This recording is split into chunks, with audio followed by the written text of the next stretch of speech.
Hi guys, welcome to my YouTube channel. So before we get started, make sure to hit the like button, also subscribe to my channel. In this video, we will talk about how to make money in stocks. So make sure to watch the full video. Ask any financial expert, and you'll hear stocks are one of the keys to building long-term wealth. But the tricky thing with stocks is that while over years they can grow in value exponentially, their day-to-day movement is impossible to predict with total accuracy. Which begs the question, how can you make money in stocks? Actually, it isn't hard, so long as you adhere to some proven practices and practice patience. 1. Buy and hold. There's a common saying among long-term investors, time in the market beats timing the market. What does that mean? In short, one common way to make money in stocks is by adopting a buy and hold strategy, where you hold stocks or other securities for a long time instead of engaging in frequent buying and selling akka trading. That's important because investors who consistently trade in and out of the market on a daily, weekly, or monthly basis tend to miss out on opportunities for strong annual returns. Don't believe it? Consider this. The stock market returned 9.9% annually to those who remained fully invested during the 15 years through 2017, according to Putnam Investments. But if you went in and out of the market, you jeopardized your chances of seeing those returns. For investors who missed just the 10 best days in that period, their annual return was only 5%. The annual return was just 2% for those who missed the 20 best days. Missing the 30 best days actually resulted in an average loss of 0.4% annually. Clearly, being out of the market on its best days translates to vastly lower returns. While it might seem like the easy solution is simply to always make sure you're invested on those days, it's impossible to predict when they will be, and days of strong performance sometimes follow days of large dips. 2. Opt for funds over individual stocks. Seasoned investors know that a time-tested investing practice called diversification is key to reducing risk and potentially boosting returns over time. Think of it as the investing equivalent of not putting all of your eggs in one basket. Although most investors gravitate toward two investment types, individual stocks or stock funds, such as mutual funds or exchange-traded funds, ETF. Experts typically recommend the latter to maximize your diversification. While you can buy an array of individual stocks to emulate the diversification you find automatically in funds, it can take time, a fair amount of investing savvy, and a sizable cash commitment to do that successfully. An individual share of a single stock, for instance, can cost hundreds of dollars. Funds, on the other hand, let you buy exposure to hundreds or thousands of individual investments with a single share.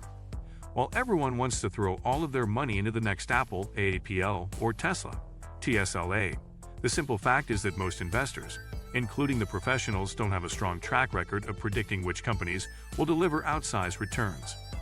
That's why experts recommend most people invest in funds that passively track major indexes, like the S&P 500 or NASDAQ. This positions you to benefit from the approximate 10% average annual returns of the stock market as easily and cheaply as possible. 3. Reinvest your dividends. Many businesses pay their shareholders a dividend, a periodic payment based on their earnings. While the small amounts you get paid in dividends may seem negligible, especially when you first start investing, they're responsible for a large portion of the stock market's historic growth. From September 1921 through September 2021, the S&P 500 saw average annual returns of 6.7%. When dividends were reinvested, however, that percentage jumped to almost 11%.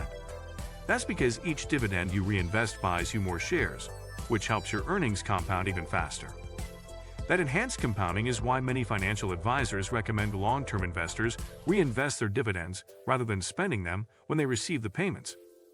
Most brokerage companies give you the option to reinvest your dividend automatically by signing up for a dividend reinvestment program, or DRIP. 4. Choose the right investment account. Though the specific investments you pick are undeniably important in your long-term investing success, the account you choose to hold them in is also crucial. That's because some investment accounts give you the benefit of certain tax advantages, like tax deductions now, traditional retirement accounts, or tax-free withdrawals later, Roth.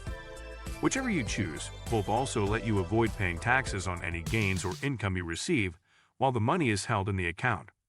This can turbocharge your retirement funds, as you can defer taxes on these positive returns for decades. These benefits come at a cost, though.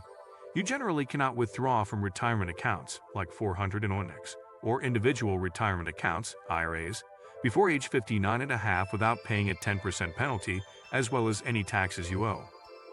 Of course, there are certain circumstances, like burdensome medical costs or dealing with the economic fallout of the COVID-19 pandemic, that let you tap into that money early penalty-free.